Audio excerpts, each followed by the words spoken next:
Hey, hello everybody, I'm Munbalance, and welcome to Grind and Talk. The grind in this video isn't really so much of a grind, but rather just some footage of me playing Guild Wars 2 for the first time.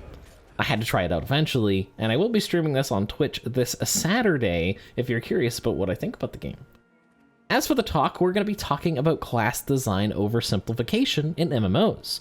Too often, our favorite classes are taken away from us under the guise of a rework, and we get left with something that, while statistically is fine, just doesn't feel the same way the old one did. I think this is terrible for the genre, and I think that we should have more complex and nuanced classes in MMOs, and I hope by the end of the video you can see my point. Or at very least, I hope you enjoy being talked at for the next few minutes if you already agree with me. MMOs are a very unique genre. They have very interesting and unique challenges. In essence, you need to appeal to as a broad of audience as possible to be successful. And I think that goes without saying that that's not easy. You basically need to be everything for everyone. You need a decent story for the lore heads, you need engaging combat to keep people playing, you essentially need to make different classes that play uniquely enough so that they're justified in being different, but at the same time they need to stay balanced so that people don't feel stupid for not picking the one that's broken. Now, it's a hard balancing act, and I don't think any MMO that I've played has really succeeded at this. MMOs like Ragnarok Online have a lot of variety with their class choices, and this is a great example of how you can have two characters in the same game play extremely differently. Unfortunately, Ragnarok fails hard at the balance. You have many different ways to approach the puzzle, but Square Hole Bowling Bash will work most of the time. Alternatively, you have Final Fantasy XIV, which is by far and away the most balanced MMO that I've ever played, but unfortunately struggles differentiating its classes, since with that razor-sharp balance, many classes play very similarly. And we're seeing this trend worsen as Square Enix goes through and reworks old classes. And you don't have to go very far to see some contention with this trend. Just go up to any Dark Knight player in Final Fantasy and ask them how their class used to be. Now, my good friend Difer was on the butt end of this 3 times in a row, with his favorite class in FF14 being Summoner prior to the changes they received in the Endwalker expansion. With a complete rework, Summoner is basically a completely new class, and unfortunately for Difer, the skills that he was rewarded for on the class before are no longer a priority. This, along with the oversimplification, leaves him bored and looking for a different class to play.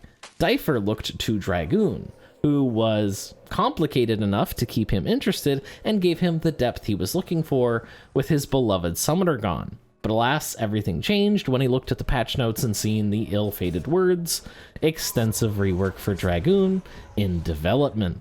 And before all of this, Difer played Performer in Ragnarok Online, a class that had its core functionality stripped away and its unique floor-based buffs turned into screen-wide 3-minute buffs, along with getting a similar damage skill to basically everyone else, essentially killing anything unique about the class gameplay-wise.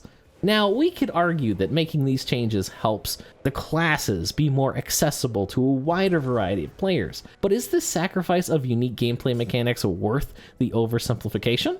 Surely they should be accessible, but do they really have to be? Have you ever been unable to play a character in a video game because they just didn't vibe with you? Or maybe worse, what if you had a physical injury that prevented you from playing a character adequately?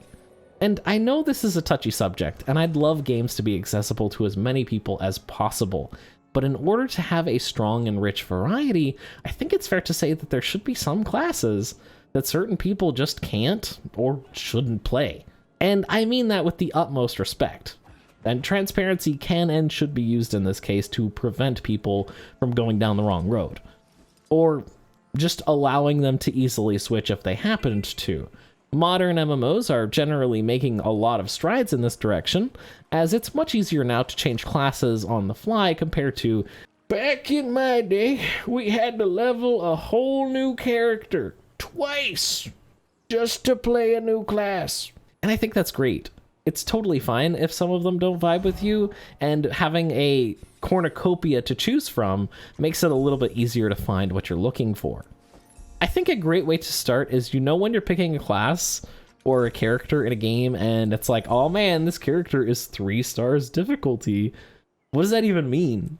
Like, that not only is difficulty subjective, this tells me nothing about what skills the character or class rewards.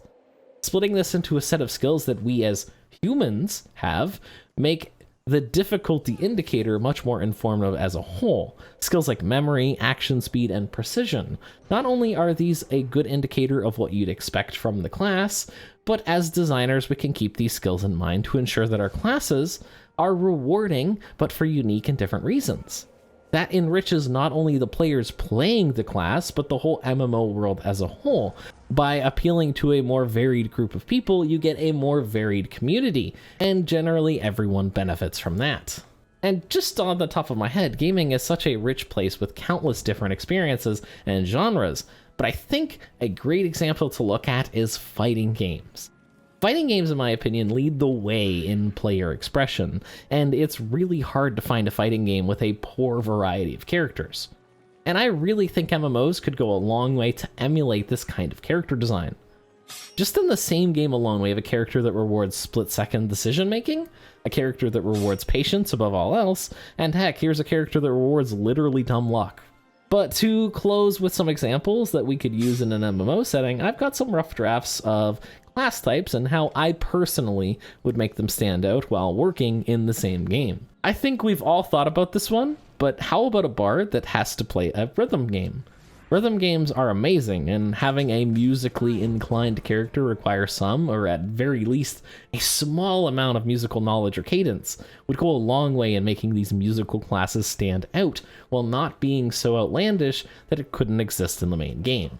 Next up would be your typical elemental magic user, but I think we can take a page out of Pokemon's book and say that you could make your elemental system a whole lot more complex without adding a whole lot of extra work by just adding in dual typing. This class would reward knowledge and versatility, and the more the mage player knows about the monster's strengths and weaknesses, the better this allows them to apply their game knowledge and be rewarded for it. Lastly, a gunslinger class that would actually have to aim on enemies, similar to an FPS game, and get different damage modifiers for different places they would hit would be really cool too. This class would reward precision over all else, and be perfect for those who are already pretty talented at FPS games. And with just those examples, you have a completely different gameplay style that are appealing to a much broader audience than just, oh, it's JRPG, but there's other people around. It's really interesting that while MMOs demand such a large gap of our time, there's very little optimization or skill building that we can actually do in them. Not that there isn't any at all, but compared to a traditional video game, MMOs will generally more than likely be the easiest game that you'll end up playing. And I think the main reason for that is that losing in a group setting is way more devastating than losing alone. And that can lose you players. So in an attempt to keep players, developers need to make sure that nobody gets their feelings hurt and makes everything as approachable as possible. But realistically, I don't think that's going anywhere but a big, boring gray blob that, while it is completely safe, it's insanely uninteresting. And that's pretty much all I have to say on the matter.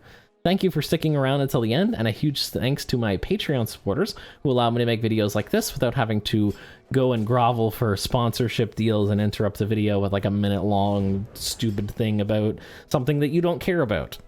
So thank you, Patreons. Thank you for watching until the end. Like and subscribe and all that YouTuber stuff, and I will see you in the next video.